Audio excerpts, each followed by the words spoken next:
Okay, and we are rolling. Welcome, Mr. Ambassador. I'm with the Indian Ambassador to the United Nations. Welcome. I wanted to ask you, India is obviously, it's an important global player whose stature has grown significantly over the last decade in particular. I wanted to it seems, here in the United States, there is not much discussion of India's role in Afghanistan and India's interest in Afghanistan, and even potential role in a resolution of the Afghan conflict. I just sort of wanted to get your take on that subject broadly, so I'll just hand it over to you. Well, Afghanistan is not only one of our close neighbors, but it's a country with which we have historical ties. And I don't want to take too much of your time going into the nature of those ties. But insofar as the present situation in Afghanistan is concerned, India has been one of the leading contributors to Afghanistan's economic development. I think the cumulative figure of India's economic assistance to Afghanistan would be close to about $1.3 billion. We have no interest other than to see Afghanistan being stable, to develop economically, etc.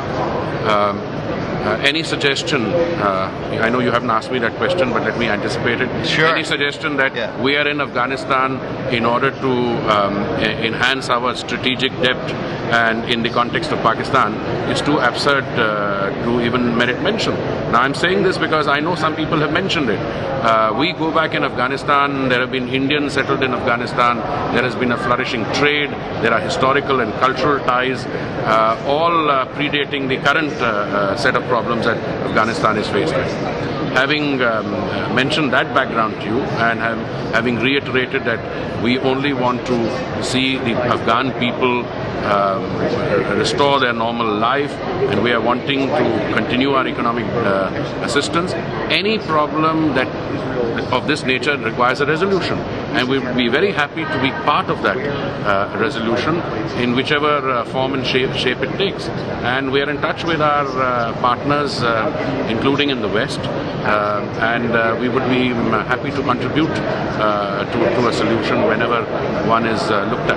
I guess why isn't India sort of seen as being more of a player in Afghanistan, in a potential solution, political solution, or diplomatic solution to Afghanistan than it is already? Well, as I said, our primary emphasis has been in focusing on the economic development of Afghanistan. All right, you have Afghanistan's other neighbors, Pakistan, which is the immediate neighbor.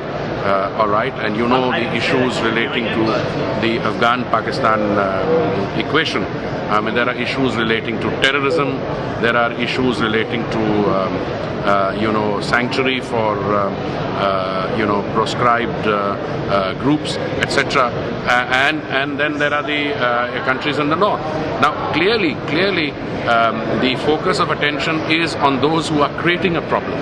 Therefore, if you are talking in terms of taking action to weed away the support, then surely India is not relevant, because the cause of the problem doesn't lie in India. I would like to look at it like that. Would you say the cause of the problem lies in Pakistan? Well, I'm not saying that, but I think there is general acknowledgement that Pakistan has a major role to play, and certainly the countries in the West and the United States in particular believe that Pakistan has to do more in order to be able to strike at the basis of why this problem is continuing. I guess how important do you think it is for the Afghan conflict, for the India-Pakistan dispute to be settled, for resolution? Like, to what extent would a more normalization of relations between India and Pakistan, would a resolution of conflict between India and Pakistan have an effect on the conflict in Afghanistan? This question can be answered at two levels. At one philosophical level, you could say all problems and disputes should be resolved. That's a good thing. But I can see no relationship between what's happening between India and Pakistan and the problem in Afghanistan. Well, the only link is the issue of terrorism. I mean, the snakes that, the vipers that bite us, all come from the same pit. Now, to the extent that the militant groups which are active in parts of India also originate from the place from where the Taliban and the Al-Qaeda get sanctuary, to that extent there is a problem.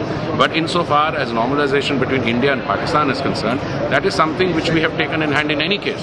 That is for the two governments to in Delhi and Islamabad to do by providing an enabling environment. We are well on that. But to say that the problem in Afghanistan cannot be resolved till we have sorted out that, then you can wait till the cows come home. Because what is the problem insofar as Kashmir is concerned? As far as I am concerned, it's an integral part of India. Pakistan unleashed some militant groups, etc., to try and destabilize us. There is no way we are going to be able to respond and succumb to action by militants. So we say, all right, to the extent that there is a dispute, let's talk about it. And those discussions have taken place in the past. They've taken place formally, they've taken place through informal channels. We are willing to recommence those discussions, and we'd be very happy to continue these discussions. But that cannot be linked to the situation in Afghanistan and say that there is another dimension. One is post 26/11, the terrorist attack in Mumbai. We exercised extreme restraint. If, for instance, we had not exercised restraint and we had opened up, let's say, hostilities with Pakistan, that would have given Pakistan the perfect excuse to move its military assets and from the fight against the terrorists in Afghanistan, against terrorism per se, and move them to the Indian border. But we exercised restraint and we ensured that there was no such excuse given to anyone. So I think to that extent, again, India should be commended for that exercise of restraint, and we've said it over and over again that we would want to facilitate a solution, and I'm sure not only the West and the United States, that is fully appreciated. There are sometimes suggestions coming from some quarters that, unless you solve problem X, problem Y can't be solved. But that's not serious. I wanted to maybe move away from sort of the hot button headline issues and ask you, I guess, from where you sit, as a leader sort of in Indian foreign policy circles, here in the West, here in New York, here in Washington, what are we missing about Indian foreign policy? I mean, obviously, Pakistan, India take up most of the headlines, but are there things sort of under the surface that we should be paying more attention to about what India is doing in other parts of the world? May I respectfully say that I would not want to agree with you on that. Okay. Because the very fact that we've had a comprehensive strategic dialogue commence between India and the United States, and my foreign minister, had this dialogue only yesterday with Secretary of State Hillary Clinton. It's a very comprehensive dialogue. The United States and India have discussions not only on India's immediate neighborhood, but our extended neighborhood, the whole Asia-Pacific region, and I think it's an acknowledgement of that dialogue, that of that understanding and appreciation that we are having a strategic dialogue. Last year, we were able to conclude what is one of the biggest landmarks in US-India bilateral relations. We concluded a civilian nuclear energy agreement. The United States helped us in securing an exemption from the NSG guidelines, helped us in getting an India-specific IAEA safeguards agreement. This followed the United States bilateral agreement to help conclude it. Now, these are two countries which have a rich tradition of dialogue, of understanding. Earlier, during the Cold War period, maybe we were looking at the world through two different prisms. But now, I think the United States, if we have a strategic dialogue, it leads to a new form of partnership.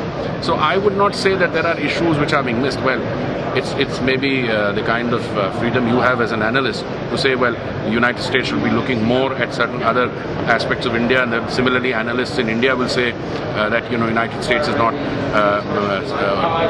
overly sensitive on India's concern. But that's, in any healthy relationship, that is bound to happen. I am very encouraged by the level of cooperation we have with the United States now in the United Nations.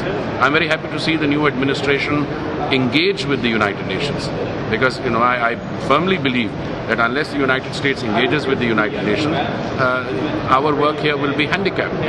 We are working together, I hope, on Security Council reform. I read a statement recently that the United States is committed to pursuing India's case for permanent membership. Okay. Next year, starting January 2011, we will be on the Security Council as a non-permanent member. There are other issues of global concern which will be before the Security Council, and I'm sure India and the United States and the other members will work together in a constructive manner. Well, thank you. Thank you for your very time, much. Mr. Ambassador. I Thank you. appreciate your time. Thank you. Thank you. All right.